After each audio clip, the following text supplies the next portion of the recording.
이제 벌써 야광보살 본사품을 총정리하는 그런 시간에 함께하고 보니까 참 세월이 참 더덥다는 그런 생각까지 들어요. 참 빨리 가는 그런 시간 속에 우리가 매 순간 최선을 다해서 살지 않느냐 그런 생각을 하면서 이 시간 또한 그러한 연장선상에서 함께할 수 있음을 감사드리면서 첫 번째 질문을 받아보도록 하겠습니다. 안녕하십니까. 분당 배광사 법화인자 장병수입니다. 페이지 287페이지 8단락에 보면 그때 일체 중생 위견보살은 이 개송을 읊고 부처님께 살이었습니다.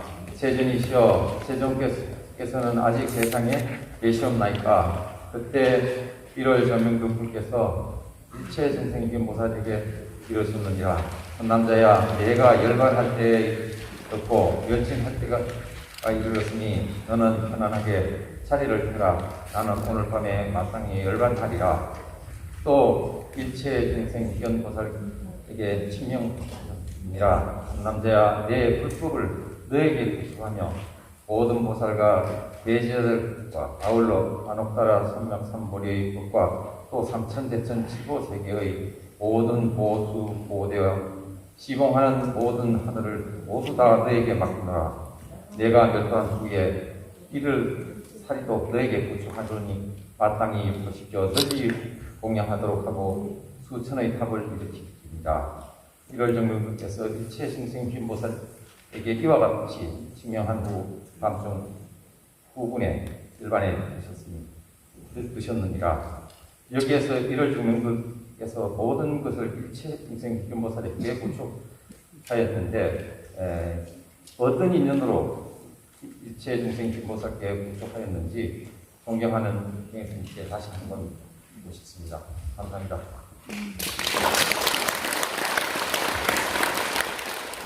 우리 백년학에 있어서 우리 간법 장병수 처사님의 어떤 역할은 참 소중한 그러한 인연이 아닐 수 없고요. 또 우리가 백년학회를 잘 진행하는 데 있어서 꼭 필요한 그러한 역할을 쭉 해오셨는데 오늘 귀한 질문을 주셨습니다. 어쩌면 부처님으로부터 그러한 부축을 받았다는 것은 선택받은 것이죠. 선택받은 것인데 우리가 이 야광보살 본사품을 쭉 읽다 보면 법화경이 모든 경 중에 가장 으뜸이다 이런 이제 말씀을 쭉 하시잖아요. 결국은 사람도 그와 같다는 거죠. 그러니까 일체인의 시견보살이 1월 정명덕불로부터 법화경을 듣고 산매를 여러 가지 산매를 등득한 이후에 이 공덕이 결코 가볍지 않다. 그래서 자기가 얻은 어떤 그 산매의 신통력으로 여러 가지 어떤 물질적인 이제 공양을 올리는 대목이 쭉 나옵니다. 그것도 우리가 잃을 바 없는 큰 공덕이겠지만 이것 가지고는 부족하다. 그래서 결국은 자신의 몸을 1200년간 태워서 공양 올리는 그런 대목이 이제 앞에 나오잖아요. 자, 그런 의미에서 바로 어쩌면 우리가 남들이 할 수 없는 일을 이제 마땅히 할 수 있는 그러한 어떤 그 역할. 이것을 결국은 부처님께서는 이 법화경에서 많은 제자들에게 선별적으로 이제 선택을 해서 수기를 주시잖아요. 그러니까 가장 먼저 수기를 받는 어떤 그 성무제자가 사리불이죠. 사리불이 수기를 받을 때 그 전에 저는 부처님으로부터 법으로 화생해서 부처님의 법의 유산 상속자가 됐다는 말을 함으로써 많은 제자들 중에서 마땅히 부처님의 어떤 마음에 가장 부합될 수 있는 그런 수행 경지를 체득했다는 것을 스스로 이제 부처님으로부터 인정받는 대목이 나옵니다. 여러분 여기서 우리가 많은 공양을 올린다라고 치더라도 그 공양은 자신의 발가락이나 손가락 하나 태운 것만은 미치지 못한다 이런 대목이 이제 나오는데 발가락, 손가락 안을 태워도 어떤 공양보다 어떤 수승하다라고 본다면 이 일체중생 식연보살은 자신의 몸을 1200년간이나 태우는 그런 어떤 원력이랄까, 남다른 그러한 원력을 보였기 때문에 어쩌면 마땅히 그러한 어떤 자격 요건을 갖추었다라고 볼 수 있겠죠. 그래서 여기 보게 되면 이제 우리가 앞으로 읽었던 내용이겠지만 이 일체중생 식연보살은 마땅히 모든 보살보다는 모든 어떤 누구보다도 앞선 그러한 수행력과 어떤 원력을 가졌다라고 하는 대목이 어디 나오나? 여기 이제 290쪽에 보면 12단락에 일체중생 식연보살이 이제 야광보살인데요. 야광보살이 여기서 이제 한 번에 몸을 소신공양했다는 공덕이 나오지만 예를 들었지만 그 몸을 버려 모시한 바는 이와 같이 한량없는 100천만억 나유타수였다. 그러니까 그 한 생에서만의 어떤 아니라 이루헤아릴 수 없는 많은 시간 동안 그와 같이 자신의 몸을 버려 부처님의 공덕을 찬탄한 그런 어떤 의미가 있기 때문에 그 이후에 쭉 얘기하고자 하는, 즉 발심하여 안약 따라 삼맥삼부를 얻고자 하는 이가 손가락이나 발가락 하늘 태워 불탑에 공양한다면 북성이나 처자 삼천대천 국토의 산이나 숲 광이나 연못 온갖 진귀한 본물로 공양함보다 나을 것이다, 이런 말씀을 하시잖아요. 그러니까 이 야광보살은 1월 정명덕불 계실 때 한 번의 소신공양이 아니라 한량없는 100천만억 나유타수의 그런 소신공양을 올릴 만큼 부처님 법에 대한 어떤 남다른, 우리가 서품에서 배웠잖아요. 부처님을 올바로 믿는 법은 공양, 공경, 존중, 찬탄이거든요. 그러니까 공양 올리는 것 중에서 어쩌면 가장 올리기 어려운 게 뭐겠어요? 자신의 몸을 태우는 거죠.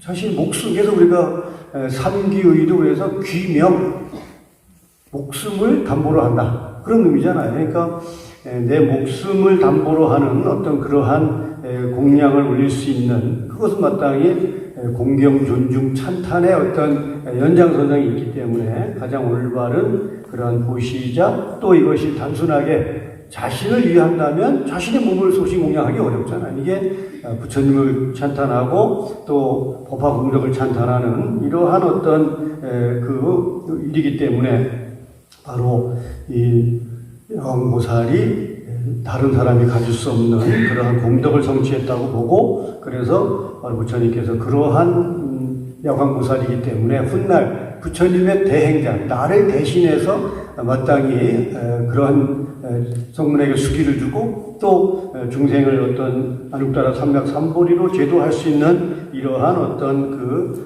역할을 할 수 있다고 마땅히 인정받았기 때문에 그러한 부촉을 받은 어떤 결과는 어쩌면 당연한 의미가 아닐까, 이런 생각이 들죠. 그래서 293쪽 이 22단락에 보면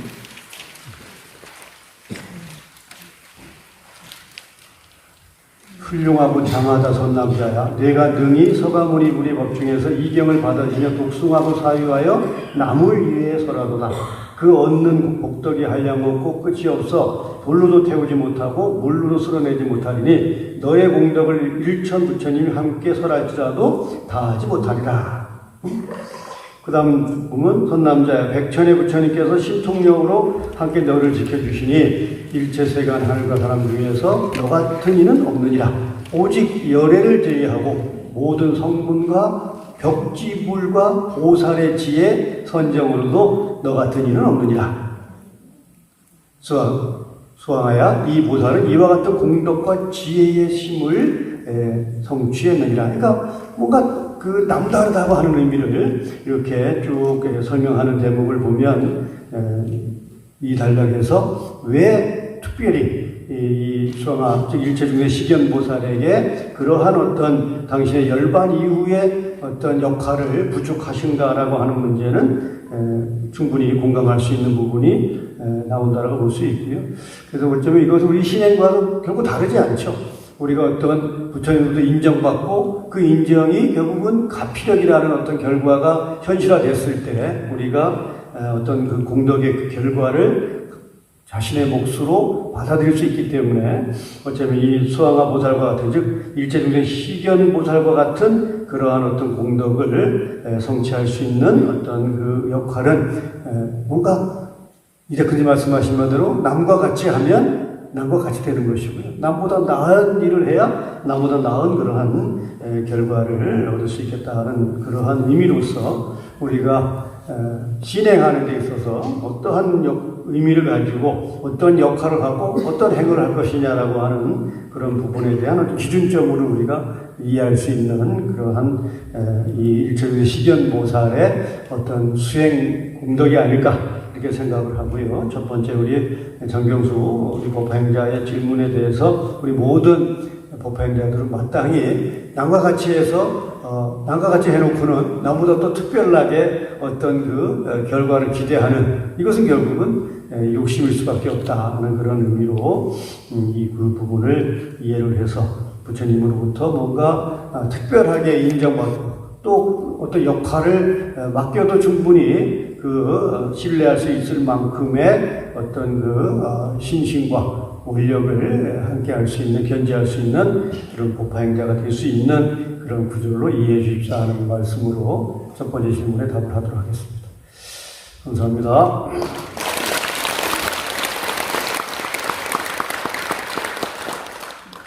자, 두 번째 질문 하도록 합시다.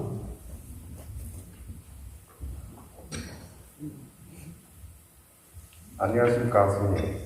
창원 운흥사에서 온 법석 임석입니다.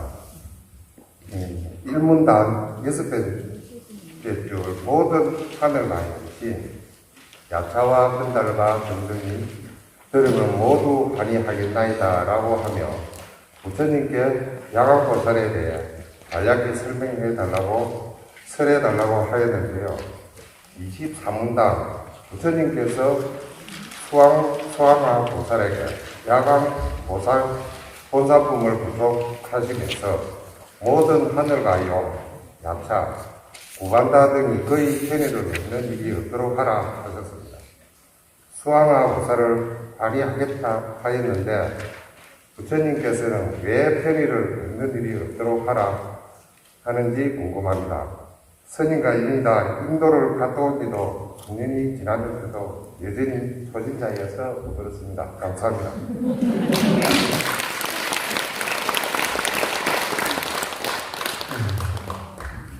같이 인도를 다녀올 때는 초심자였는데요. 이제는 아주 그 중심자를 넘어서 고심자의 그 역할을 하고 있어서 김의석 법화행자는 참 우리 백년학예가 얻은 가장 귀한 우리 법화행자가 아닐까 이렇게 생각을 해서 또 질문까지 할 수 있는 그러한 용기를 또 낼 수 있는 데 대해서 감사를 드립니다. 자, 우리가 이 법화경을 쭉 공부해 보면 뭐가 항상 이제 나오냐 하면 이 법화경이 필요한데 이게 어느 시대에 가면 이 법화경을 전하는 것조차도 어려울 것이다라고 하는 걸 이제 항상 이제 그 부처님이 염려를 하세요. 그래서 되게 이제 부처님 법이 이게 전개되는 과정이 정법의 시대, 상법의 시대, 그리고 이제 뭐 말법이란 말은 안 나오지만 후 500세 뭐 이렇게 어쨌든 간에 뭔가 법이 이렇게 전개되는 과정이 자 정법의 시대에는 뭐예요? 부처님의 정법이 살아있는 시대예요. 그러니까 부처님이 이렇게 하면 잘 알아두세요. 개떡같이 얘기해도 찰떡같이 알아듣는 거예요. 이 정법의 시대입니다. 오로지 부처님 법에 대한 완벽한 신뢰와 그 법이 그대로 설하는 부처님이나 받아들이는 어떤 대중이 차별이 없는 시대예요. 그래서 이것에 보통 이제 이 500년 단위로 잘라보는 겁니다. 정법이 500년, 이제 상법이 500년. 그러니까 이제 후 500세란 말은 이제 상법 시대가 간 이후를 이제 얘기하는 거잖아요.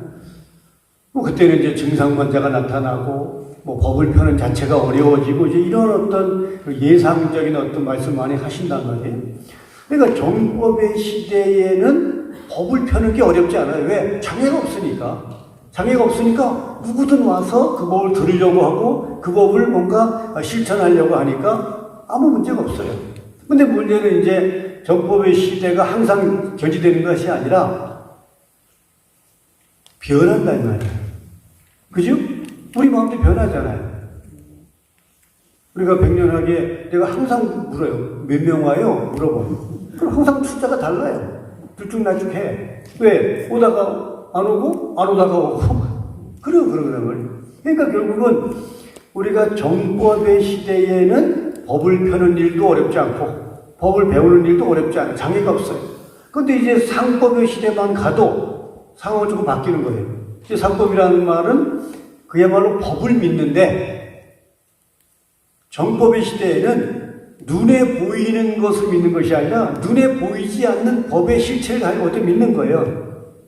즉 묘법을 믿는 거죠. 그런데 부처님이 우리가 서품에 방편법에서 배웠지만 내 묘법은 말로 할 일이 아니다.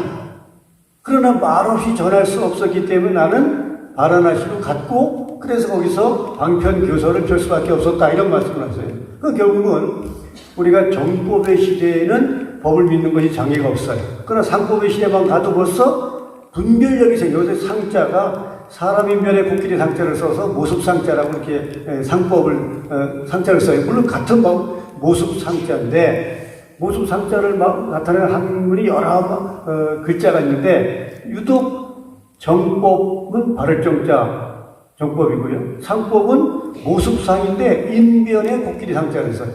그러니까 이것은 어쩌면 사람이 마치 이제 코끼리가 가장 큰 어떤 포유류잖아요. 가장 큰 어떤 동물이잖아요. 그러니까 사람이 어떤 은연중에 법을 그렇게 어떤 형상으로 믿으려고 한다는 거예요. 뭔가 자기의 상을 내서 뭔가를 믿으려고 한다는 거죠. 그러다 보니까 결국은 정법을 믿는데 조금 거리가 생기는 겁니다. 조금.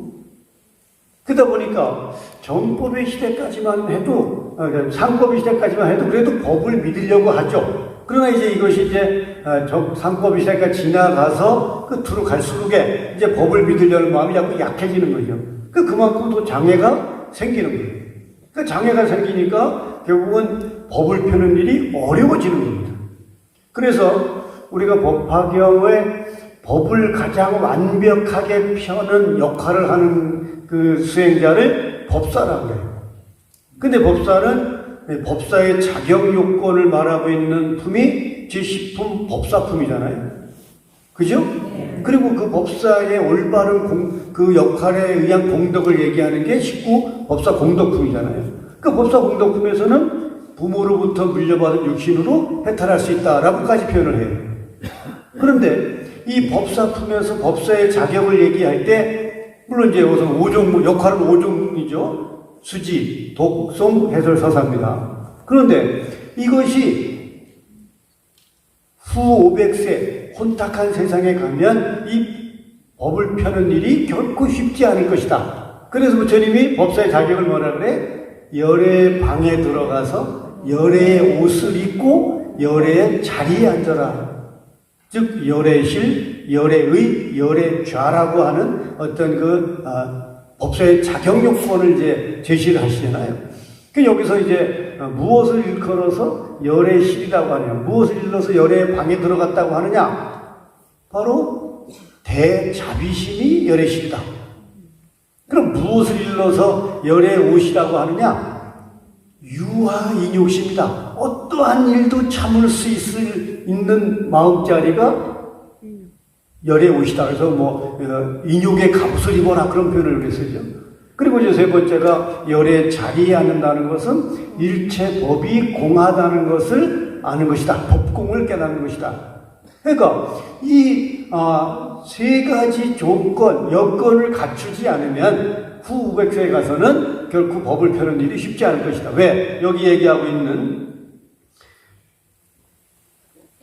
모든 악마의 권속과 모든 하늘과 용, 야차, 구반다 등이 끝없이 그 법을 펴는 일을 방해를 한단 말이에요. 그래서 부처님이 그들이 그 법을 펴는 그 어떤 용이함, 여기서 이제 편의를 얻는 일이 없도록 하겠다라고 하는 것이 여기 우리가 주석해놨잖아요. 침범할 기회에 빌미를 주지 않을 것이다. 이런 것이잖아요. 그러니까 부처님이 단도리를 해서 너희들이 진짜 원력을 가지고 법을 펴려고 하면 그 법을 펴는 것을 방해하는 일체의 어떤 그 대상을 컨트롤해서 제어를 해서 그들에게 침범할 기회와 빌미를 주지 않을 것으로 내가 단도리 할 테니 원력을 가지고 그 역할을 계속했으면 좋겠다. 이 말씀을 이제 하시는 거죠. 그래서 물론 여기에서는 이제 그 다음 말이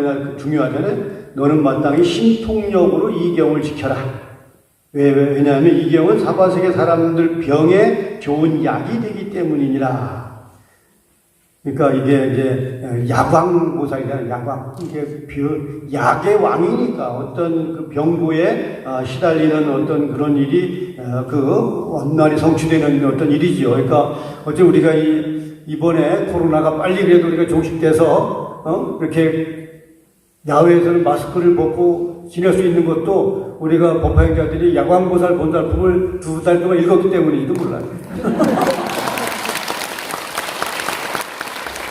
그래서 이 코로나의 어떤 바이러스가 우리한테 침투해서 그들이 우리를 괴롭히는 편의가 제공되지 못하도록 이 부처님이 여기서 약속한 것이 현실적으로 이루어졌다라고 봐도 과언이 아닐 것이죠. 그러니까 올바로 믿는 사람은 우리가 코로나 걸렸다가도 살았잖아요. 근데 올바로 믿지 않은 사람은 돌아가신 분도 계시죠. 그러니까 만약 사람이 병이 들었을 때 이 경을 들으면 병이 곧 사라지고 늙지도 않고 죽지도 않으리라. 자, 이런 말씀을 전제로 하니까 마땅히 이 법이 널리 펴져야 되는데 아까 얘기한 대로 끝없이 이제 정법과 상법의 시대를 지나고 나면 그 법을 방해하려는 무리가 끝없이 나타나니까 그들이 그 법을 펴지 못하게 방해하는 편의를 도모하지 못하도록 해서 그들이 법을 펴지 못하게 하는 데에는 끝없이 장애가 있도록 하고 올바르게 법을 펴려는 사람들에게는 장애가 최소화될 수 있도록 뭔가 부처님이 약속해주는 그런 대목이니까요. 그래서 그것은 이제 아까 전제했잖아요. 야광보살의 전신인 일체중생 식연보살이 자신의 몸을 태우는 것 같은 원력으로 펼 때 얘기예요. 우리가 그냥 시간 되면 백년하게 오고, 바쁘면 안 오고, 피곤하면 안 오고, 안 피곤하면 오고, 이래가지고 될 일은 아니고. 네? 진짜 야광보살이 자신의 몸을 태워서 그 법을 찬탄하고 공경 존중하는 그러한 어떤 그 신심을 발현했을 때에는 마땅히 그와 같이 부처님의 어떤 그 약속에 의해서 이걸 이제 증명이죠. 증명에 의해서 그들이 법화경을 펴는 장애가 없도록 하겠다라고 하는 의미니까 어쩌면 좋은 밭에 곡식을 심으면 곡식도 잘 자라지만 잡초가 자꾸 자라잖아요. 그러니까 쉽게 말하면 그 잡초가 안 나도록 내가 제초제 뿌려줄게 뭐 그런 얘기죠. 얼마나 좋아. 우리가 원력만 세우면 이루어질 수 있는 일임을 약속하는 그런 이 부처님 말씀이니까요. 우리 보통 김석 우리 법화행자가 어쩌면 처음에 인도 갔을 때 초심자에서 참 이제는 우리 백년학의 어떤 그 아주 중요한 역할을 맡아하는 그런 정도로 함으로써 결국은 스스로가 이 법화경을 이렇게 배우는 게 좋다라고 느끼는 것에 대한 어떤 그런 현실적인 문제로 이해하면 되지 않을까 하는 그런 생각을 합니다. 그러니까 바빠서 못 올 때도 요즘에 충분히 올 수 있을 만큼 우리가 사업은 더 잘 되는데, 그죠? 그러니까 우리 그렇게 믿고 우리 두 번째 질문한 우리 법동 김희석 우리 법화행자가 몸으로도 보여주고 또 스스로 이런 질문을 통해서 우리 법화행자들이 나가야 될 그런 방향을 잘 이렇게 인도해주는 그런 귀한 질문에 감사드리면서 우리가 항상 뭐 속담에도 지성이면 감춰이라는 그런 말을 하고요. 우리 관문사에서 옛날 나왔던 책 제목도 그거잖아요. 간절하면 이루어진다 하는 그런 어떤 제목과 마찬가지로 우리가 원력이 있으면 어떤 장애도 능히 극복할 수 있다. 그 표현을 그들이 방해하는 편의를 얻지 못하도록 내가 할 것이다 라고 하는 어떤 그런 의미로 설하고 있으므로 이해하면 좋겠다는 말씀을 드립니다. 마치겠습니다.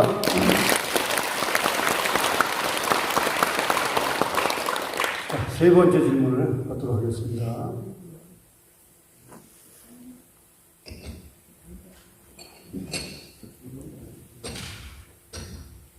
안녕하십니까. 저는 인천 지역 황룡사 호당 김학도 법화행자입니다.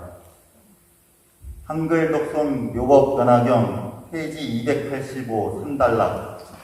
그때 그 부처님께서 일체중생 희견보살과 1만 2천년을 채운 후에 현일 채색 신삼매를 얻었느니라. 페이지 287 6달락 7달락. 대왕이시여 지금 마땅히 하소서. 또 이 법화경에 800천만억 나유타 전가라 반바라와 아촉바 등의 개송을 둘 수 있었나이다. 존경하는 경혜스님, 일체중생 희견보살이 고행을 닦아 현일 채색 신삼매를 얻었고 화생하여 아버지에게는 일체 현재 신삼매를 얻었다 하였는데 해 일체중생 어원 다란이와 함께 그 깊은 뜻을 알지 못합니다. 존경하는 경혜스님의 높고 깊은 법문을 청합니다. 예, 감사합니다.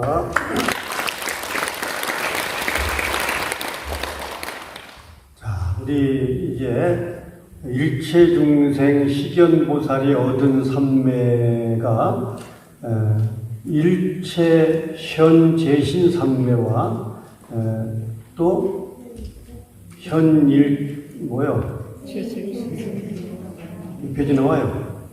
옛날에 이거 뭐 이게 질문지도 갖다 주더만 요즘 질문지도 안 갖다 주고 그냥 하라고 그래. 그러니까 모든 여기 있는 거 미안합니다.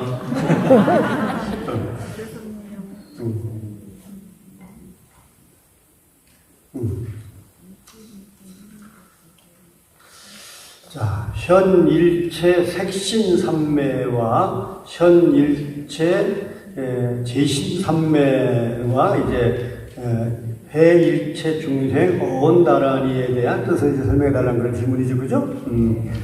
자, 이걸 이제 우리가 이 독순본이니 한글 독순본이니까 한문이 나오지 않아서 뭐 이게 사실 좀 이해하기 어려운데요. 여기서 현이란 말은 이제 나타난다. 나타날 일자니까 일체는 뭐 우리가 모드라는 것이죠. 그리고 이제 색신삼매니까 이 몸이 이루어지는 요소가 색이잖아요. 색. 그러니까 색으로부터 그러니까 즉 색이라는 것은 우리가 눈으로 볼 수 있는 몸이란 뜻이에요. 눈으로 볼 수 있는 몸을 이제 색신이라고 얘기하죠. 그러니까 이 일체중생 시견보살이 이제 자신의 몸을 태워서 1만 2천 년을 이제 태워서 그 원력으로 현일체 색신삼매를 얻었다는 것은 뭐냐면 모든 중생들이 자신의 몸을 보면 그야말로 모든 어떤 걱정, 의식, 괴로움, 고통이 사라질 수 있는 몸이에요. 그러니까 우리가 가장 대표적인 인물이 보살이 누구요? 관세음보살이나 또 묘음보살 같은 경우죠. 그러니까 관세음보살이 33응신. 이것은 뭐예요? 중생들의 근기에 맞춰서 몸을 낮추는 거예요. 그러니까 아까 법사의 자격 요건을 얘기할 때 대자비심이 열애의 방이라 했단 말이에요. 그러니까 대자비심이라는 것은 즉 열애의 방에 들어간 법사라고 하는 것은 나를 따라와라. 그것도 몰라? 이게 아니라는 거죠. 상대방이 이해할 수 있는 정도의 몸으로 낮추는 거죠. 그러니까 관세음보살이 34음실 놨을 때 뭐예요? 부처로 제도할 자에게는 부처의 몸으로. 그죠? 동남 동녀의 몸으로 제도할 자에게 동남 동녀의 몸으로. 그러니까 상대방 중심이에요. 이게 바로 대자비라는 거예요. 이해하시겠어요? 네. 근데 우리는 그렇지 않잖아요. 네? 절에 처음 온 사람이 몰라서 자기 방석에 앉아봐. 또 욕 한 번 할까? 지랄지랄해 막. 응? 이거는 뭐예요? 상대방 중심이 아니라 자기 마음 중심이니까 그런 마음이 나오는 거예요. 그죠? 상대방 중심이 저 사람이 저기 앉았을까? 몰라서 그랬을까? 아유 진짜 이렇게 뭔가 생각을 할 수 있는 마음까지 가야 상대방 중심이죠. 그러니까 항상 상대방 중심으로 상대방 입장에 맞춰서 내 몸을 바꿀 수 있는, 그러니까 우리가 몸은 바꾸지 못하더라도 표정은 바꿀 수 있잖아요. 표정은. 예? 근데 막 표정이 자기 중심으로 바꾸니까 막 열받아가지고 울그락불그락하고 막 주먹이 막 올라가고 막. 예? 그러는 거 아니야. 근데 이거는 우리가 뭘 못 닦은 거예요? 색신삼매를 체득하지 못했기 때문에. 제신삼매도 마찬가지죠. 제신은 모든 몸이니까. 색신이 모든 몸의 어떤 그 변화된 편으로 보기 때문에 일체 현 제신삼매나 현 일체 제신삼매나 같은 의미라고 보고요. 해 일체 중생 어원나라도 마찬가지죠. 해는 이제 이해한다는 거죠. 그러니까 일체 중생의 언어를 알아들을 수 있는 다란이에요. 그러니까 아이가 울으면 진짜 아이를 사랑하는 엄마는요, 아이가 왜 우는지를 같은 울음소리지만 알아들어요. 제가 그 많은 경험을 해봤거든. 아니 내가 낫다는 게 아니라 이렇게 법회할 때 보면 애가 울어. 그러면 애가 우네? 그런데 보통 보살님들은 애가 울으면요 전부 다 그쪽을 쳐다봅니다. 시끄럽다 이게야. 그것은 그 아이에 대한 자비심이 없기 때문에 그 아이의 언어를 알아들을 수 있는 마음이 안 되는 거예요. 자비가 없는 거예요. 그러니까 그냥 시끄러운 거예요. 속으로 시끄럽기만 해, 쳐다보기만 해, 궁지러. 애 좀 조용히 시켜. 설법 좀 듣게. 이러면 이게 뭐야? 그 보살님은 애 엄마는 애가 다 클 때까지 절에 안 와요. 그래서 젊은 사람 절에 안 다닌다니까. 네? 그거는 아이의 언어를 그냥 시끄러운 것으로, 즉 색신삼매라고 아까 얘기했잖아요. 그 몸을 바꾸어서 그 몸을 드러난 몸으로 보는 것이 아니라 그 너머로 볼 수 있는 어떤 마음이 자비예요. 그게 그러니까 해일체 중생 어원다라는 거죠. 중생의 언어를 다 이해할 수 있는 지혜야. 그러니까 아이가 울으면 다른 사람들 그냥 시끄럽다고 그 소리로만 들으니까 시끄러운 거죠. 그래서 설법을 방해하는 소리고 이렇게 보지만 아이 엄마는 얼른 가방을 열고 우유병을 물려. 애 울음소리가 배고프다고 들리는 거예요. 또 토닥토닥 가슴을 두드려줘. 애 울음소리가 졸리다고 하는 곳은 들리는 거예요. 그죠? 안고 나간 엄마가 있었어요. 내가 물어봤다니까 어디 갔다 왔냐고 했더니 애가 오줌을 싸서 기저귀 갈고 왔어요. 그러니까 같은 울음소리라도 그거를 이해하는 능력이 자식을 사랑하는 엄마와 그 자식을 사랑하지 않는 무사람들과는 다른 거예요. 그러니까 우리가 대자비를 가지면 모든 중생의 언어가 다 이해가 돼요. 이해가 되니까 우리가 관세음보살을 부르면 관세음보살이 관기음성이거든요. 그 음성을 관한다는 거예요. 왜 내 이름을 부르지를 알아요. 똑같이 관세음보살 부르지만 그 관세음보살 소리 속에 소리로 보지 않고 그 마음을 이렇게 볼 수 있는 정도의 이렇게 어떤 자비심이 있으니까 이게 바로 해일체 중생 어언다란이죠. 그러니까 중생의 언어를 이해할 수 있는 다란. 그리고 중생들의 근기에 맞춰서 자신의 몸을 바꿔 보이거나 또 중생들의 모습을 진실되게 볼 수 있는 그러한 어떤 그 지혜, 이게 바로 현일체 색신삼매, 또 현일체 색신삼매와 일체현 제신삼매. 그러니까 무슨 순서가 좀 바뀌었을 뿐이지만 엎어치나 매치나 같은 의미잖아요. 일체가 앞으로 가거나 일체가 뒤로 가거나 뭐 같은 의미죠. 그러니까 우리가 자비심을 가졌다는 것은 그런 마음이죠.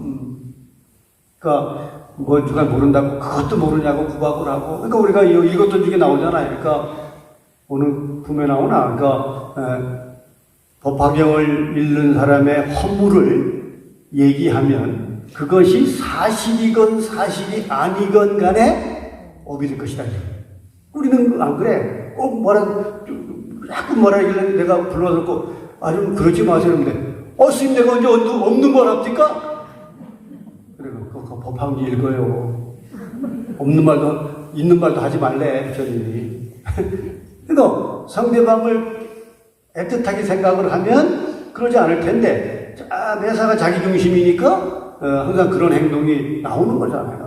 이건 참 잘못된 거죠. 그래서 여기에 야광보살의 어떤 그 수행력을 보면 오죽하면 자신의 몸을 12,000년이지 1200년 자신의 몸을 1200년간이나 태웠겠어요.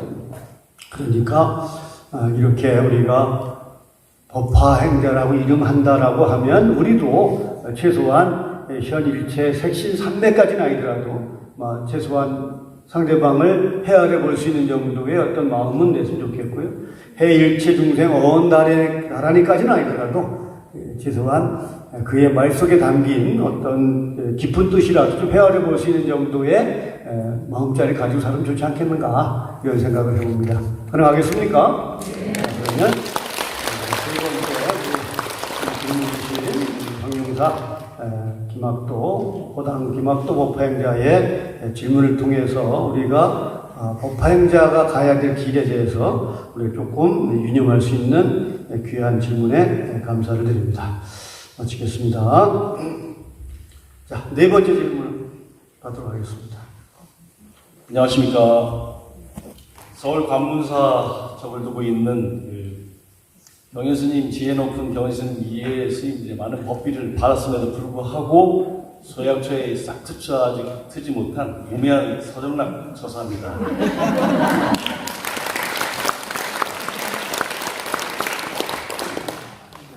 292쪽 20단락에 보면 수왕무하야 만약 어떤 사람이 이 야광보살 본사품을 듣는다면 또한 한량없고 끝없는 공덕을 얻으리라. 만약 여인이 이 야광보살 본사품을 듣고 받아지니면 여자 몸을 마친 후에 다시는 여자 몸을 받지 아니하리라. 이게 부처님이 여자 몸을 받지 아니하려는 말씀을 하셨는데, 그 당시에 천대받던 여자의 어떤 그런 상황에서는 분명히 맞는 말씀이라고 할 수 있겠으나, 요즘 이제 남녀 평등이라든가 성인지 감수성이 이제 문제가 있는 현대에서는 좀 재색해야 되지 않을까, 이런 생각인데, 해안이 높으신 우리 경혜 스님의 어떤 법문을 통해서 어떻게 재색해야 되는지 좀 말씀 드리고 싶습니다. 감사합니다.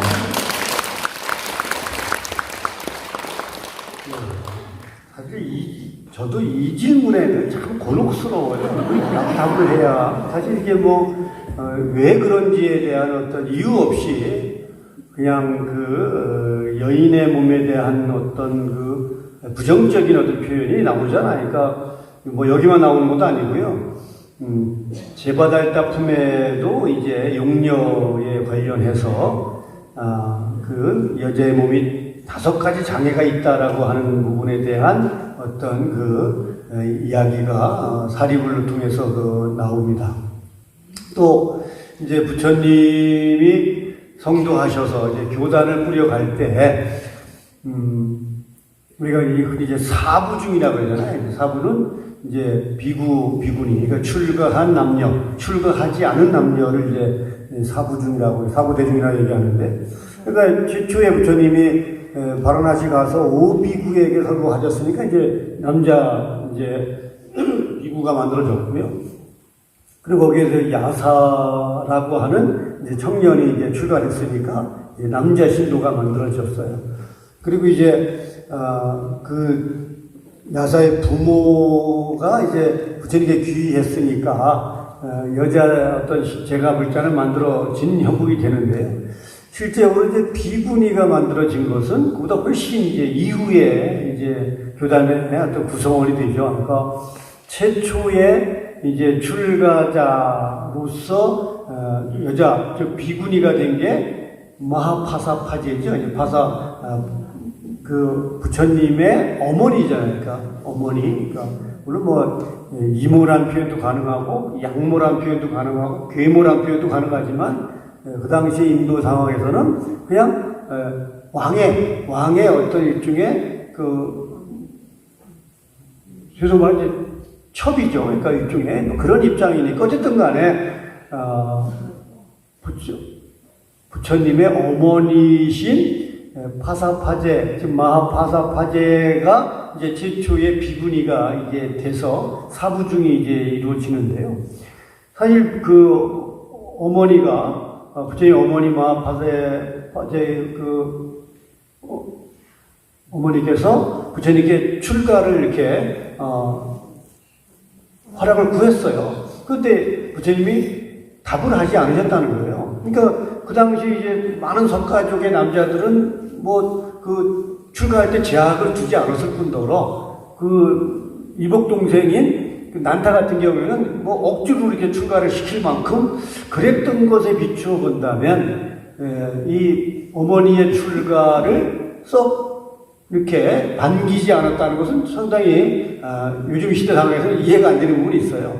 그래서 이제 부처님부터 한 2번 정도 이렇게 부탁을 드리니까 허락을 받지 못한 이제 마하파사파제 그 어머니께서 이제 부처님의 이제 그 시자가 아난다잖아요. 그러니까 아난다가 부처님의 사촌 동생이기 때문에 그 마하파사에게도 일종의 그 인척 관계잖아요. 그래서 거기다가 이렇게 말하자면 그 좀 부탁을 해달라고 청탁을 넣어요.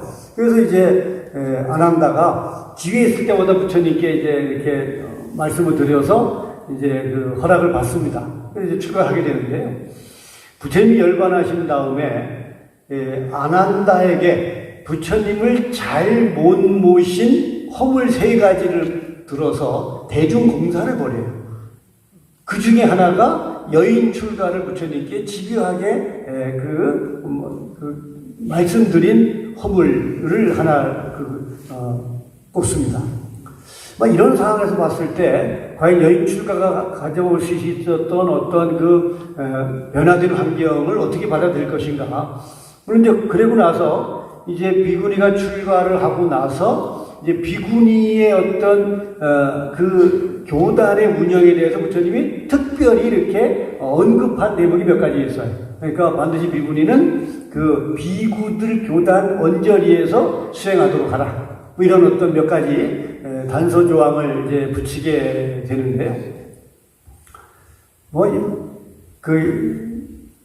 이 자리에서 말할 수는 없지만 여러 가지 어떤 비구니가 함께 뭔가 이렇게 생활하는 거에 대한 여러 가지 어떤 재앙적인 부분이 사실 그런 부분 때문에 사실 쉽게 허락하지 않았던 부분도 있었다고 봅니다. 자, 근데 그건 이제 그렇게 우리가 애둘러 이해를 하고 다만 이제 여기서 우리가 이것을 남녀 평등 내지는 거기에 위배되거나 남녀 차별로 보는 것은 조금 문제가 있다고 저는 이렇게 판단을 해요. 자, 여기에 보면 반드시 여기에서 이런 분이 나올 때는 보면 여자 몸, 반드시 여자로 태어나자 이게 아니라 여자 몸을 받지 않을 것이다. 이렇게 반드시 여자의 몸을 강조를 해요. 그러니까 여기 191쪽에서 우리가 봐봤던 191쪽에 가보면 위에서 2번째 줄에 여자의 몸에는 5가지 장애가 있다.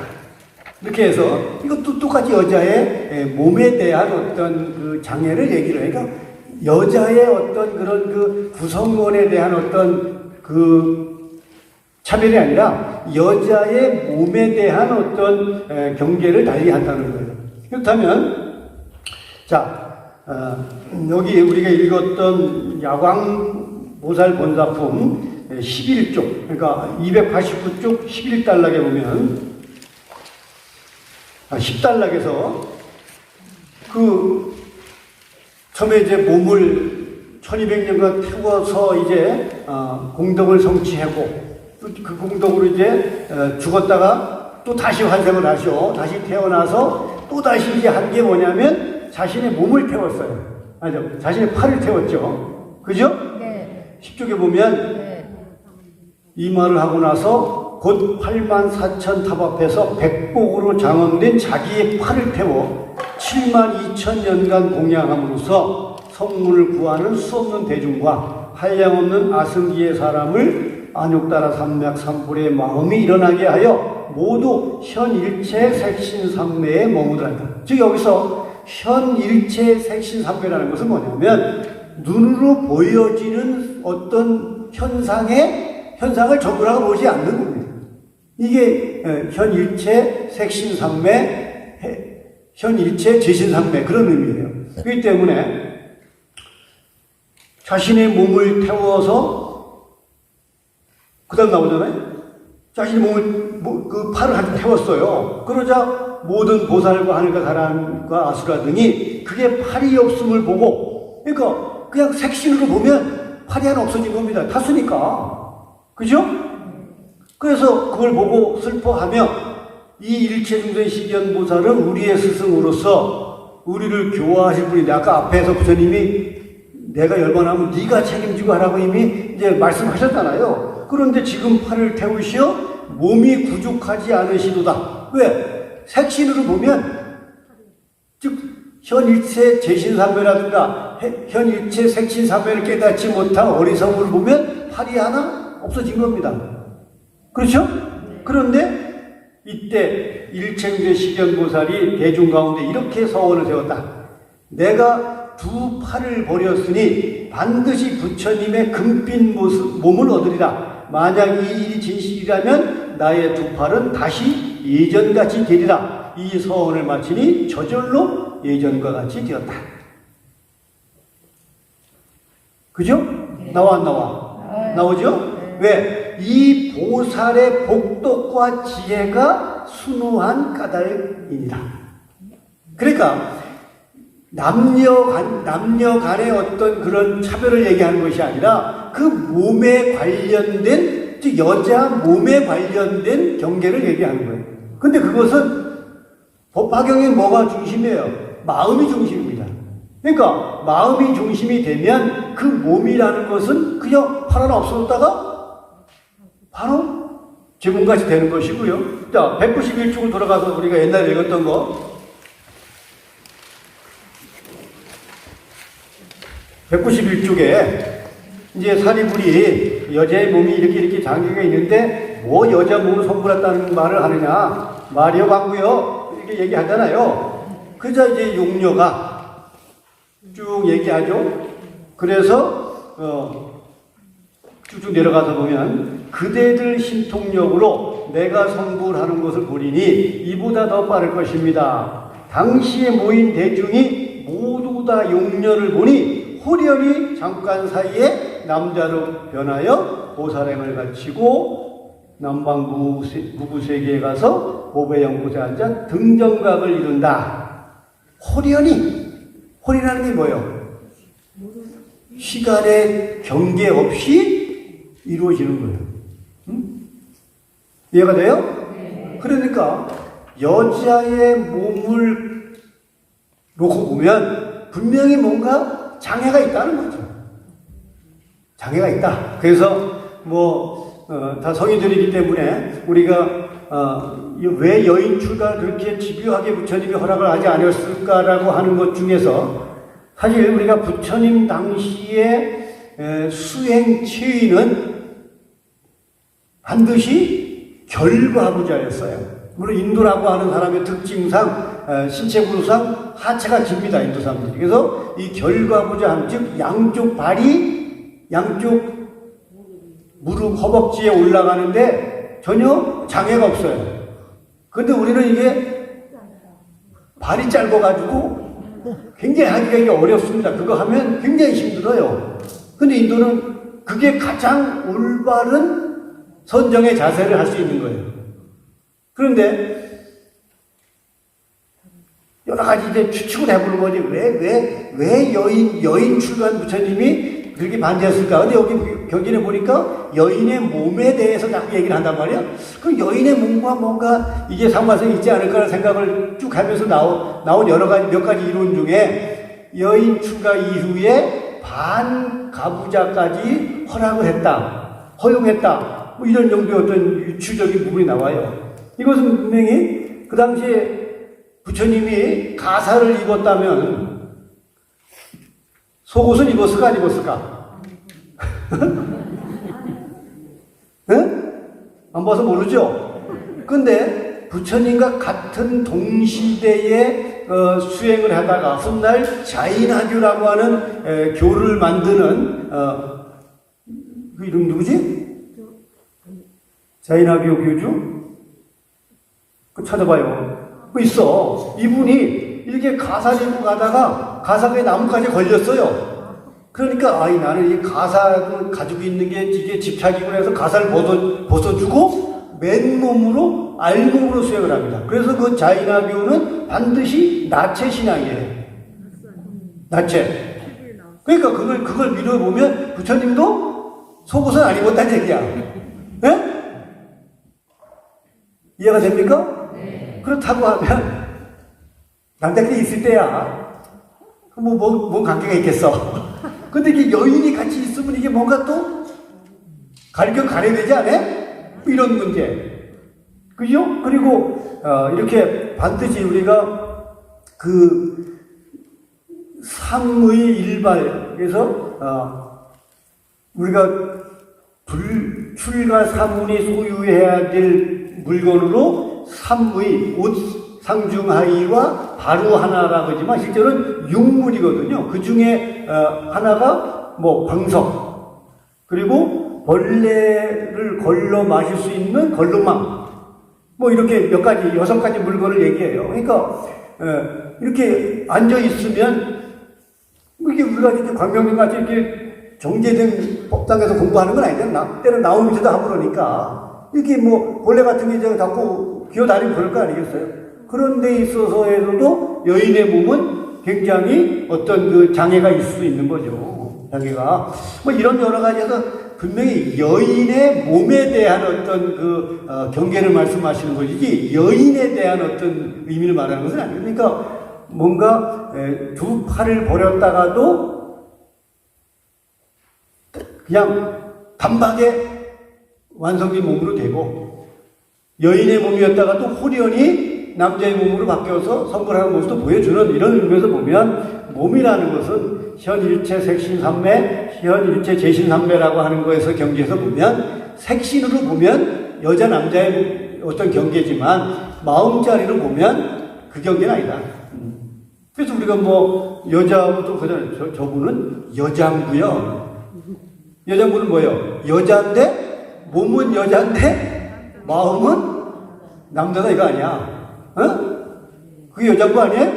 그런 의미에서 보면 남녀의 어떤 경계에 대한 차별을, 남녀의 차별을 얘기하는 것이 아니라 꼭 집어서 여자의 몸이 가져올 수 있는 장애 부분은 우리가 결코 현일체 제신삼매를 깨닫거나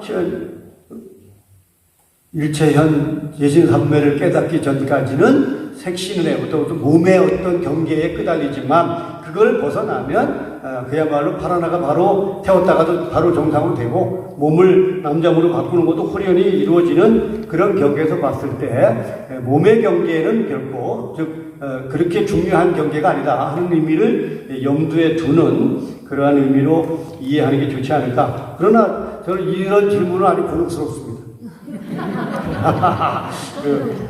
뭐 남자들끼리 있으면 그냥 그래 일단 별일 없어. 근데 그것도 아니고 여자도 더 많으니까 또 이게 뭔가 함부로 얘기하면 또 큰일 나니까 이게.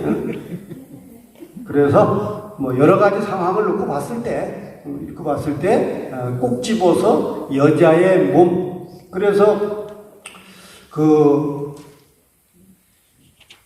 저쪽에 불교가 발전한, 그러니까 불교의 수행이 발전한 어떤 불교 나라, 그러니까 뭐 대표적인 나라가 이제 대만 이제 같은 나라잖아요. 그래서 대만 같은 데서 평생을 수행만 하는 이제 그 비구니 스님들이 계시다고 그래요. 이분들은요, 동진 출가를 하면 일정한 우리가 보통 사람은 일정한 연령이 돼야만 말하자면 월경이 끊깁니다. 그건 여자의 몸이 가져올 수 있는 어떤 특징이잖아요. 근데 진짜 올바로 수행을 하면 이른 나이에도 그것이 끊어진다는 거죠. 그제 부처님의 수행법 중에도 단경 수행법이에요. 여자의 몸을 바꿔가는 과정에 대한 수행법이 나와요. 그리고 우리가 신라가 삼국 중에서 불교를 가장 늦게 받아들이잖아요. 고구려가 중국과 인접해서 가장 먼저 받아들이고, 백제가 활발한 해상무역을 했기 때문에 두 번째로 받아들이는 데 반해서 신라는 내륙에 있기 때문에 가장 늦게 불교를 받아들여요. 그죠? 네. 그런데도 불구하고 불교가 가장 융성합니다. 그래서 결국은 신라 삼국 통일을 하는 데 있어서 불교가 결정적인 역할을 하잖아요. 화랑도라고 하는 어떤 젊은 피의 역할, 그리고 거기서 원광법사라고 하는 세소고개, 우리가 다 배웠던 내용이잖아요. 그럼 어떻게 신라가 늦게 불교를 받아들였음에도 불구하고 그렇게 불교가 융성할 수 있었을까? 이것은 불교와 첫 단추를 끼는 것이 남다르기 때문이에요. 신라가 불교를 공인하는 어떤 역사적인 사건은 뭐예요? 2차돈의 순교입니다. 그죠? 네. 그 2차돈이 불교를 전파하다가 가짜배기로 붙들리잖아요. 그래서 말하자면 종교재판을 벌여서 참수를 당합니다. 그죠? 네. 근데 참수를 당했는데 목을 치니까 어떻게 됐어요? 하얀 피. 우유피. 삼부 유서에 보면 젖빛 피가 하늘로 솟구쳤다고 해요. 네. 젖빛. 그냥 흰피가 아니라 젖이 뭔지 알죠? 네. 우리 엄마들 우주 잘 알아, 그죠? 나도 그거 먹고 컸는데. 그러니까 2차분이라고 하는 수행자는 온 몸이 피가 붉은색이 아니라 젖빛이었어요. 이거 일종의 그런 불교 수행법 중에도 연정 수행법이라 해가지고요. 막걸리를 끓이면 소주가 나옵니다. 그죠? 그러니까 우리 피가 붉은 것은 이 붉은 피의 어떤 전체가 붉은 것이 아니라 피의 색깔을 붉게 하는 요소가 있을 뿐이죠. 그런데 엄마가 아이한테 주는 그 젖은 쓸데없고 다 정제하고 영양분만 주는 거잖아요. 그러니까 그 영양분이 젖이에요, 젖. 근데 그것이 일반적으로 엄마들은 가슴에서 만들죠. 가슴에서. 그죠? 네. 그러니까 피가 심장을 나와서 이게 각 기관으로 갑니다. 그럼 보통 때는요, 좋은 피가 어디로 가겠어요?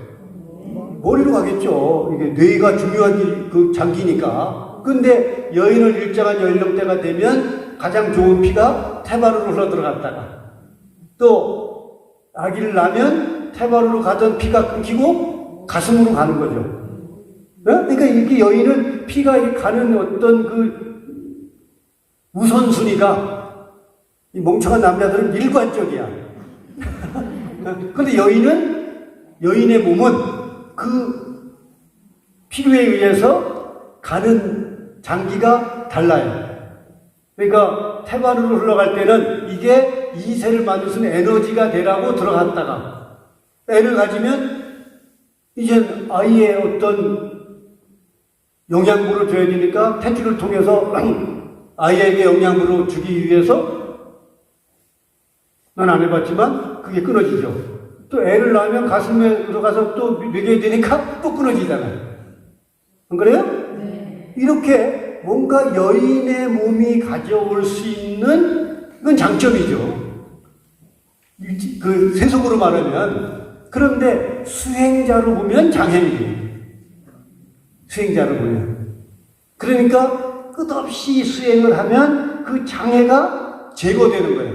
그래서 빨리 단격이 되고 이 가슴도 퇴화를 하고 그러면서 진짜 수행자의 어떤 본분, 여기 아까 첫 번째 질문한 대로 마군이 편의를 얻는 일이 자꾸 없어지는 거야. 말하자면 그런 장애가 없어지는 거죠. 장애가. 그런 걸 보면 여인의 몸, 그러니까 여자는 안 된다 이게 아닙니다. 오해하지 마세요.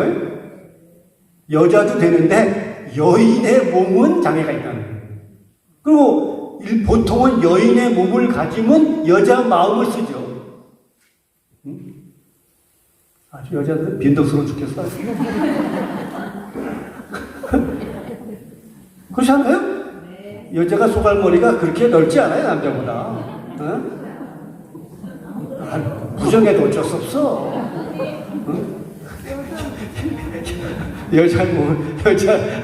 그러니까 여자의 몸을 가지고도 남자의 마음을 쓴다면 장애가 아닐 수 있죠. 응? 그죠? 근데 꼭 여인의 몸을 가지면 여인의 마음을 써. 그러니까 이게 장애라는 거예요. 부정하면 뭐 나도 고집 부릴 생각은 없으니까 오해하지 마세요. 어쨌든 간에 여인의 몸에 대한 장애를 언급하신 거니까 이것은 뭐로 극복할 수 있다? 현일체 색신삼매, 일체현 재신삼매로 극복할 수 있다. 보살의 마음을 쓰거나 하면 극복될 수 있는 거다. 호련히 남자의 몸을 바꾼다거나 그 몸이 팔하나가 8주를 태웠지만 소원이 공부하니까 바로 몸이 예전까지 됐다는 얘기가 나오는 걸 보면 뭐 그렇게 차별이라고 우리가 우려할 바는 아니다. 저는 그렇게 생각합니다. 믿거나 말거나.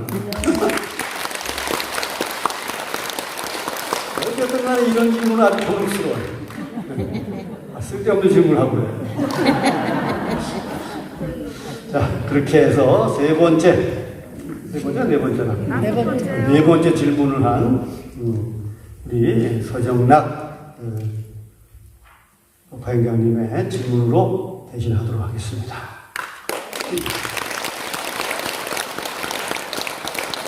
자, 다음 5번째 질문을 받도록 하겠습니다.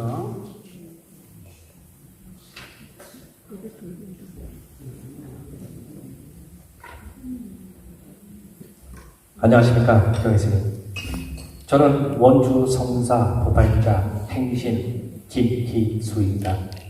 스님께 오늘 묘면화경 제23 야광 보살 본사품 질문을 올립니다. 290페이지 13단락, 14단락을 봐주십시오. 13단락에 수왕하야 만약 발심하여 안욕따라 삼약 삼보리를 엎고자 하는 이가 손가락이나 발가락 하나를 태워 불탑에 공양한다면 국성이나 처자, 삼천, 대천, 국토의 산이나 숲, 강이나 연못, 온갖 진지한 부물로 공양함보다 나으리라 하셨고, 14단락 만약 또 어떤 사람이 칠보를 삼천, 대천 세계에 가득 채워 부처님과 대보살과 덕지벌과 아라한에게 공양할지라도 이 사람이 얻는 공덕은 이 법화경의 한 사국을 받아 지닌만 못하니 법화경 받아 지니는 이의 복이 가장 많으리라 라고 하셨는데, 이 두 말씀을 공경 없는 경혜스님께 다시 한번 설명 듣고 싶습니다. 감사합니다, 스님.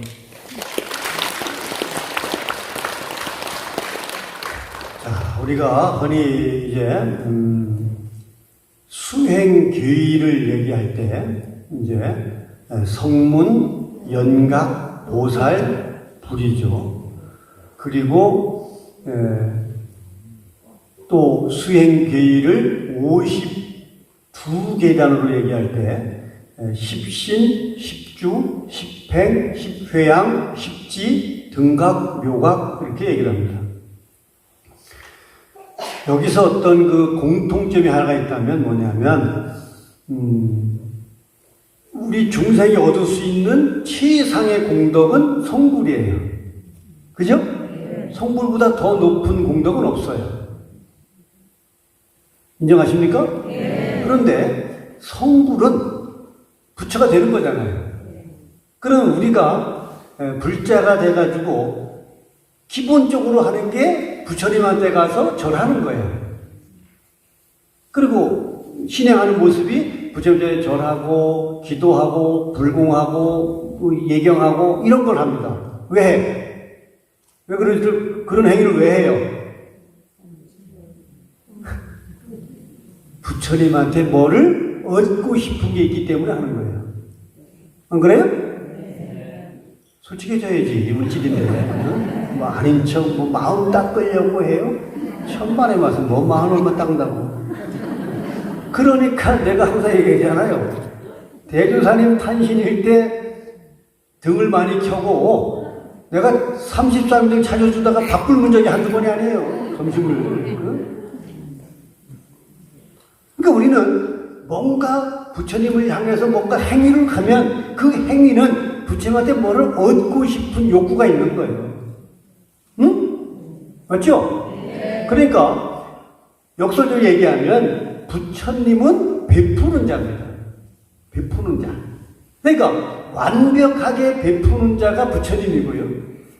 그 베푸는 훈련을 하는 게 보살이에요. 그러니까 반드시 수기를 하실 때 너는 미래세에 언제나 날짜를 안정하고 미래세에 성불을 하는데 그때 이름은 뭐고 어느 나라에 가서 몇 년 동안 어떤 중생들을 대상으로 성불할 것이다. 근데 그 조건이 뭐냐면 보살행을 마친 최우신 뭐 대법을 성취하다가 최우신에 이렇게 얘기를 해요. 그러니까 무슨 얘기냐면 끝없이 보살행을 통해서 베푸는 훈련을 하다가 그 베푸는 게 완성되면 그 이름하여 안육따라 삼맥삼보리를 얻었다. 즉 성불했다 이렇게 얘기한다는 거예요.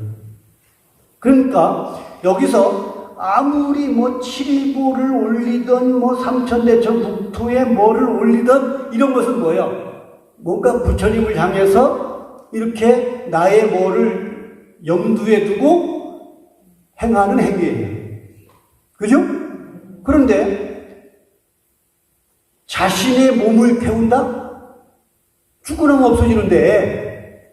없어지는데 내 몸이 태워지고 나면 없어진 걸 뻔히 알면서 올릴 수 있다는 것은 뭐예요? 그 나머지는 무엇도 올릴 수 있다는 얘기죠. 그리고 더 나가서 법화경의 사구계를 한 구절 이은 그 지니고 실천하면 못하다는 구절은 한 발 더 나간 거죠. 자, 법화경은 물론 69,384자예요. 한문으로. 69,384자가 한자, 그러니까 부처님은 묘법이에요. 말로 할 수 없는 묘법을 말로 하지 않으면 전할 수가 없으니까 연화라고 하는 방편을 쓰기 때문에 묘법 한 자만, 즉 법제 한 자만 빼놓고 나머지는 다 방편이에요. 다 법이라는 것을 이해시키기 위한 하나의 연꽃 같은 거기 때문에 달을 가리키는 손가락이자 강을 거는 뗏목이다 이 말이에요. 그러니까 법화경의 사구계를 한 구절 받아들여서 실천한다는 것은 뭐예요? 곧 부처님의 법을 실천하는 것이고 부처님의 법은 곧 보살행을 완벽하게 실천해서 성불하는 거예요. 그러니까 부처는 끝없이 남을 이익되게 사는 삶을 얘기하는 게 부처고요. 그렇지 못한 초라도 아직 조금이라도 99는 남을 위하고 1%만 자기를 위하는 삶을 살아도 이건 부처가 아닌 거예요. 그런데 법화경은 한자 한자를 다 떼놓고 봐도 오로지 남을 이익되게 사는 삶의 완성된 모습을 설명하고 싶은 거예요. 이해가 돼요? 그러니까 나를 이익되게 하는 것보다는 남을 이익되게 하는 게 훨씬 공덕이 크다는 말씀을 하고 싶은 거고요. 그리고 남을 완벽하게 이익되게 하는 삶을 우리는 부처라고 얘기한다. 그러니까 이 법화경은 오로지 보살행을 통해서 부처가 되는 그러한 가르침을 선하는 거기 때문에 법화경 뭐 사부계까지 얘기할 것도 없죠. 한자 한자를 놓고 봐도 반드시 어떤 공덕보다 쭉 성불하는 것보다 더 큰 공덕은 없으니까 우리가 구체 열심히 들어서 저는 사업이 10배로 뻥튀기 됐어요. 그래봤자 남을 이익되게 하는 그 보살보다는 못한 거고, 또 그렇게 완벽해서 그래 그러면 저래 그렇게 부정하라고 했으니까 좀 인정을 베풀어야지 하는 것 정도로 이루어질 수 있는 결과는 아니다는 거지. 성불이라는 것은 끝없이 우리가 상구불이 하와중생 또 자리이타 이렇게 우리가 항상 나도 이롭고 남도 이롭다는 둥, 또 보리를 구하고 중생을 교화한다는 이렇게 얘기하지만 그건 보살행의 어떤 과정이고, 부처가 되면 나를 이익되게 하는 것은 이미 해결한 거고요. 그게 아라한이잖아요. 아라한 자리에 가서 이미 나를 이익되게 하는 것을 다 이룬 자리고, 그 위에가 연가, 그 위에가 보살, 그 위에가 부처거든요. 그러니까 이미 나를 이익되게 하는 경지는 나 이미 마스터 끝내고 남을 이익되게 살겠다는 어떤 결심을 하고 나가서 그게 완성된 게 부처이기 때문에, 그 가르침을 바로 부처님은 법화경에서 설하셨기 때문에 우리가 이 법화경의 어떤 그 공덕이 어떤 공덕보다 수승하다라고 얘기할 수밖에 없는 이유가 되는 거, 근거가 되는 것이다, 이렇게 볼 수가 있는 거죠. 그렇다고 해서 우리가 그건 이런 어떤 일이 잘못됐다거나 또 후지다거나 나쁘다거나 이런 의미는 아닙니다. 그죠? 그것도 우리가 흔히 제가 아는 이제 조계종 스님들이 가끔 그런 얘기하죠. 천태지는 왜 대승불교를 한다면서 신도들한테 소원 이루는 얘기 자꾸 하냐, 이런 얘기 자꾸 해요. 그럼 뭐라고 얘기해야 되는데, 그러면 성불하는 얘기를 해야지. 성불이 뭔데? 그러면 마음 얘기했다고. 개뿔이랑 무슨 마음이 못했다는 거야. 서품에 나오는 바대로 아라한가를 증득하고 나서 이루어지는 게 성불이지, 아라한가도 증득하지 못한 다음에 성불하라고 가르치지 않아요. 아라한가 증득을 해서 최소한 자기 자신의 문제는 해결하고, 그리고 나서 이제 비로소 중생 제도로 나가라는 거거든요. 그렇기 때문에 제가 항상 부처님은 명의다. 명의. 어떤 병도 고칠 수 있는 명의야. 그 명의는 환자를 치료하기 때문에 명의지, 높은 빌딩에 있다고 해서 명의고, 얼굴 잘생겼다고 명의고, 이게 아니잖아요. 그죠? 근데 명의가 되려면 먼저 기본적으로 의사 자격증부터 따야 되는 거 아니에요? 자격증도 안 따고 아무리 명의해봤자 그럼 돌팔이, 돌팔이? 야매. 나 시골에 야매로 틀리했다가 맨날 고생했잖아. 그러니까 야매는 나쁜 거예요. 그러니까 최소한 자격증부터 따야지. 그러니까 의사의 자격증이 알아야라고 보는 거거든요. 그 자격증을 따면 그다음부터는 더 배울 건 없어요. 그냥 자기가 배운 의술로 환자들의 병고의 고통을 해결해주는 일이 의사예요. 그죠? 네. 괜히 열받네. 그러니까 남을 이익되게 살아가는 삶을 살아가야 된다. 그게 법화경이 가리키는 성불의 가치인 것이고요. 그렇기 때문에 어떤 공양을 올려서 자기를 이익되게 하는 것보다는 오로지 남을 이익되게 하는 일이 더 공덕이 크다, 이 말씀을 할 수밖에 없는 거고요. 그래서 여기에 일체중생 식연보살이 자신의 몸을 태워서 죽었잖아요. 몸을 태우고 또 살 수 있는 게 아니에요. 몸을 태우면 다시 태어나야 태어나는 거예요. 몸을 태우는데 그대로 살아있다 이런 말이 안 되잖아요. 그러니까 일제시견보살도 몸을 1200년 태운 다음에 돌아가셨어요. 아이고 돌아가셨다 이 말이야. 그 다음에 다시 태어났죠. 그죠? 다시 태어나서 또 그 저쪽에 부처님으로부터 이제 부축을 받고 아우 감사합니다 또 팔을 태우잖아.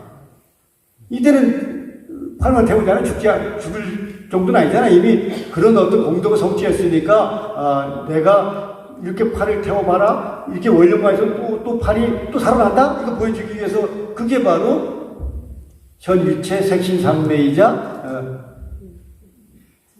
해일체 제신삼매 그런 거란 말이니까 몸에 연연하지 않는 거죠. 우리는 몸에 너무 연연하니까 강남에 성형외과 의사가 돈을 최고 많이 벌어. 그래서 원효 스님이 발심 수행장에서 그랬어요. 무방천당의 소왕기자는 삼독번뇌를 유자가제요 무유악도의 다왕입자는 사사오욕으로 이망신보다. 막음이 없는 천당에는 이르는 자가 적고 꾀임이 없는 악도에는 이르는 자가 많더라. 그게 바로 자신의 몸에 집착하거나 쓸데없는 번뇌에 끄달리기 때문이다 이런 얘기예요.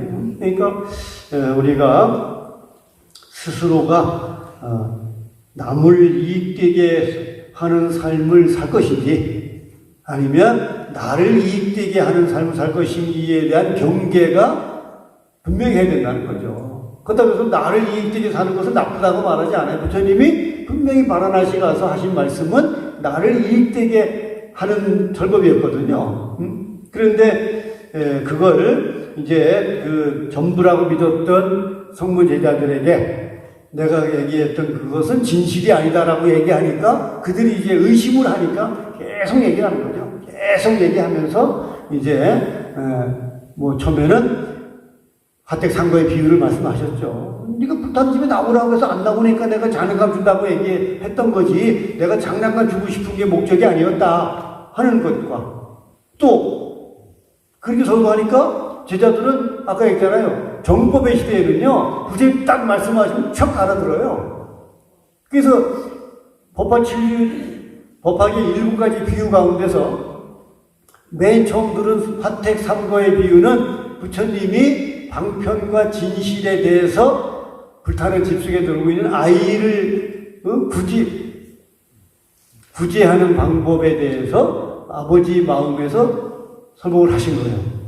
그러니까 제자들이 철석에 딱 알아들어요. 그래서 이제 제자들이 제자의 마음에서 부처님 말씀을 이해했다고 비유 들은 게 신의 품의 장자공자의 비유예요. 그 신해잖아. 올바로 이해했다. 저희들의 마음, 믿음이 공부해서 부처의 말씀을 잘 이해했습니다. 그래서 장자공자의 비유를 들잖아요. 장자의 아들로 태어났지만 장자의 아들인지 모르고 아버지를 떠나서 50년을 산 거렁뱅이가 아버지를 만났음에도 불구하고 아버지가 재산을 주겠다고 데려오라고 하니까 어디다가 어떻게 했어요? 기절해버렸잖아요. 기절해봤어요? 안 해봤으면 말을 하지 마세요. 웬만해서 기절하는 게 아니잖아요. 그러니까 아유 안 되겠구나라고 가서 사람을 보내서 데려와라. 품삯도 2배를 주고 똥을 푸게 시키겠다. 이거 아닙니까? 그래서 처매가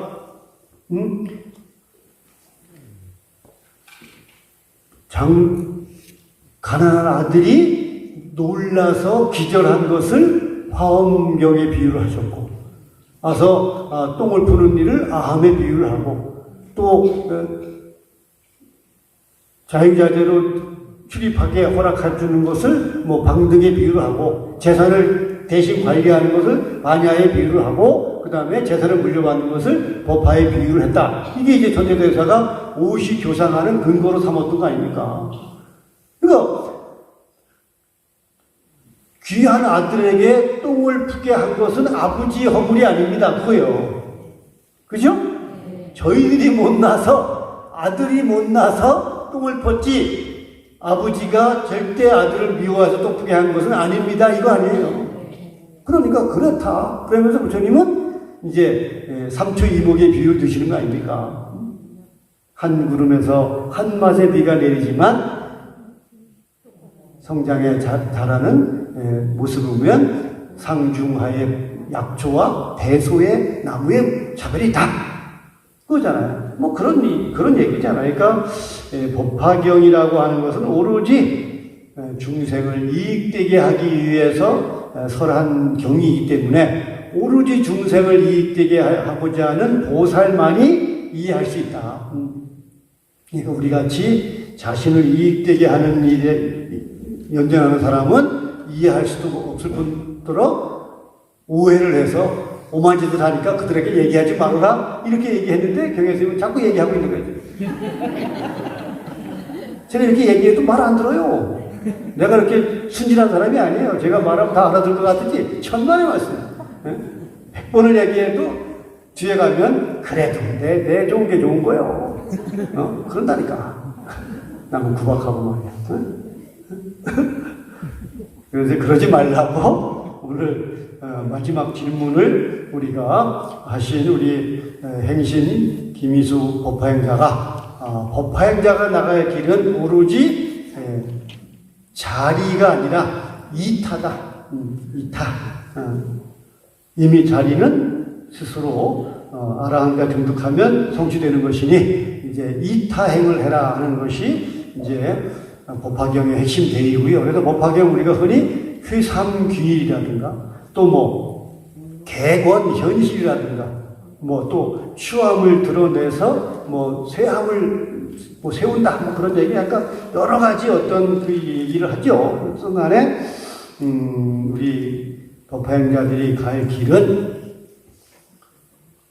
이 야광보살의 본신이었던 전신, 본살은 말이 이제 보살의 전생 얘기니까 야광보살의 전생이었던 일체중생 식연보살이 해일체 색신삼매를 깨달아서 해일체 어언다라니를 증득을 해서 오로지 중생들을 편안하게 하는 삶으로 살았던 것을 모델로 해서 우리 법회자들이 그 삶을 살기를 부탁하는 그러한 말씀으로 종섭된 그러한 품이다 이렇게 말씀을 드릴 수가 있고요.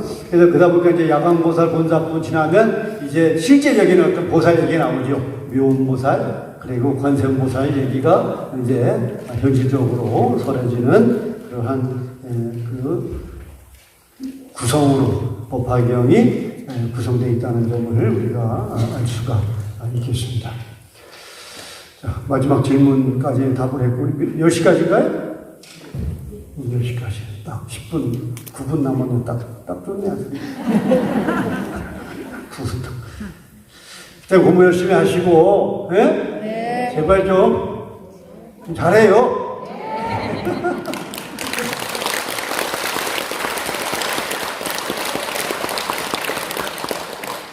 내일은 아마 이제 우리가 매월 그 둘째 주 일요일 날이 이제 우리 광명전에 이제 그 인등을 이제 모셔놓고 불공을 하는 이제 그 날인데 둘째 주가 부처 모신 날이어서 이제 내일 넷째 주로 날짜를 이제 변경했기 때문에 내일 오전 일정이 아마 좀 당겨서 이렇게 끝나게 될 겁니다.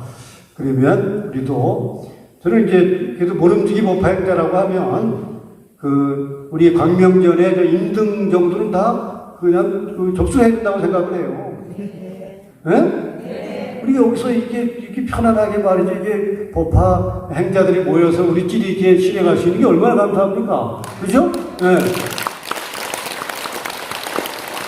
이것은 바로 이 광명전이 일찍이 대사님께서 그야말로 정과 그 망치로 48칼을 그 처음 지으셔서 광명당을 지으셨던 곳이잖아요. 그때 그걸 지으셔놓고 대사님 굉장히 진짜 아주 기뻐하셨다고 그러잖아요. 그러니까 그때 스님들은 뭐 밤 12시까지 그냥 일하고 또 새벽까지 기도하고 또 낮에까지 또 광명 일하고 그러면서 이 광명당을 이제 지어서 교세를 신장을 하고 이제 훗날 이렇게 우리가 여법하게 광명전을 지은 거 아닙니까? 그렇기 때문에 우리 법화행자 그래서 여기서 많은 사람들이 옛날 우리가 이 광명전 짓기 전에는요 겨울 대사님의 탄신일 때는요, 거의 절반은 밖에서 우리가 추위에 떨면서 우리가 기도했잖아요. 네. 그죠? 네. 그러니까 우리가 광명절을 잘 져서 우리가 이게 잘 운영을 하면 많은 사람들이 추위에 떨지 않고 이렇게 우리가 진행할 수 있는 거 아닙니까? 이게 이타잖아요.